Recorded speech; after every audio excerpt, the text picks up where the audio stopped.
12 ربیع الاول کا وہ عظیم الشان مہینہ شروع ہوا ہے جس میں پیارے نبی حضرت محمد رسول اللہ صلی اللہ تعالیٰ علیہ وسلم اس دنیا میں تشریف لائے،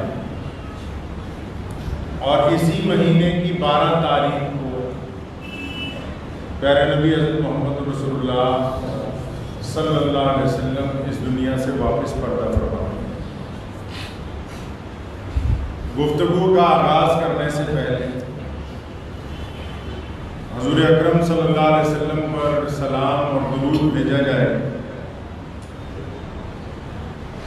کسی شاعر نے بہت ہی خوبصورت الفاظات میں حضور علیہ السلام کو ہدیہ تبرک پیش کیا ہے کہ ہوں لاکھوں سلام اس آقا پر بدھ لاکھوں جس نے توڑ دی۔ آپ بھی میرے ساتھ پڑھ لیجیے کہ ہوں لاکھوں سلام اس آقا پر، سلام اس آقا پر، ذرا جوش سے پڑھی جذبے سے۔ یہ جو واقعہ ہے حضور صلی اللہ علیہ وسلم کی ولادت کا، اب تک دنیا میں جتنے واقعات ہوئے ہیں یہ سب سے منفرد ہے، سب سے۔ اور حضور اکرم صلی اللہ علیہ وسلم کا پردہ فرمانا اب تک دنیا میں جتنے غم ٹوٹے ان میں بھی سب سے منفرد ہے۔ وہ لاکھوں سلام اس آقا پر، لاکھوں سلام اس آقا پر، وہ لاکھوں جس نے توڑ دیے، لاکھوں جس نے توڑ دیے، دنیا کو دیا پیغام سکون، دنیا کو دیا پیغام سکون، طوفانوں کے رخ موڑ دیے، طوفانوں کے رخ موڑ دیے، اس محسن عالم نے دنیا میں محسن عالم نے دنیا میں کیا کیا نہ دیا انسانوں کو، کیا کیا نہ دیا انسانوں کو، دستور دیا، دستور دیا، منشور دیا، منشور دیا، نئی راہیں دی، نئی راہیں دی، نئے موڑ دی، نئے موڑ دیے۔ کہیے صلی اللہ علیہ وسلم۔ یہ خوش قسمتی کی بات ہے اگر اس بات کا شکر ادا کیا جائے کہ اللہ جی نے ہم سب کو حضرت محمد رسول اللہ کی امت میں پیدا کر دیا، تو اس کا شکر نہیں ادا ہو سکتا۔ صرف اگر اسی بات کا شکر ادا کریں کہ رسول اللہ کی امت میں ہم پیدا ہو گئے تو اس کا شکر نہیں ادا ہو سکتا۔ میں مانتا ہوں کہ حضرت موسیٰ علیہ السلام خلیل اللہ ہیں، حضرت موسیٰ علیہ السلام کلیم اللہ ہیں، ابراہیم علیہ السلام خلیل اللہ ہیں، لیکن رسول اللہ صلی اللہ علیہ وسلم کے بارے میں،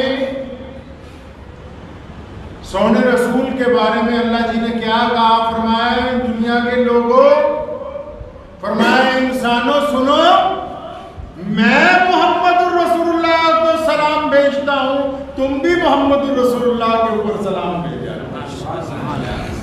اللہ جس کو سلام بھیجتے ہیں، ایسی ہستی کائنات میں کوئی دوسری پیدا نہیں ہوئی۔ اور حضور اکرم صلی اللہ تعالیٰ علیہ وسلم کے جو احسانات ہیں انسانوں کے اوپر، اگر ہم ان کو شمار کرنے بیٹھ جائیں تو یہ صرف محاورہ نہیں ہے کہ جتنے درخت ہیں ان کے قلم اگر بنا لیے جائیں تراش کے اور سمندر کے پانی کی سیاہی بنائیں، تب بھی رسول اللہ صلی اللہ علیہ وسلم کے احسانات اگر لکھنے بیٹھیں گے وہ مکمل نہیں ہو سکتے۔ آپ دیکھیں نا، ایک حیرت انگیز بات دیکھیں، بعض لوگ پوچھتے ہیں کہ معجزہ کیا ہے؟ معجزہ کس کو کہتے ہیں؟ کمال کی بات کیا ہے؟ لوگ شاید ہوا میں اڑنے کو کمال کہتے ہیں، لوگ شاید بڑی تیز رفتاری کے ساتھ دوڑنے کو، شاید سمندر کا سینہ چیرنے کو کمال کہتے ہیں۔ کمال یہ ہے کہ پوری دنیا میں جتنے لوگ بستے ہیں نا، ان کی جتنی زبانیں، زمین کے جتنے رنگ ہیں، وہاں جب کوئی غیر مسلم بچہ پیدا ہوتا ہے اور اس کو جب شعور آتا ہے، جب عقل آتی ہے اس کو چند سال بعد، تو اگر وہ افریقہ میں پیدا ہوا تو اسے پتہ لگتا ہے کہ میں بڑا ہوں، اگر میں عیسائی ہوں تو میرے پڑوسی بودھی بھی ہیں، کیمنسٹ بھی ہیں، تو پتہ لگتا ہے چوتھا گھر مسلمانوں کا بھی۔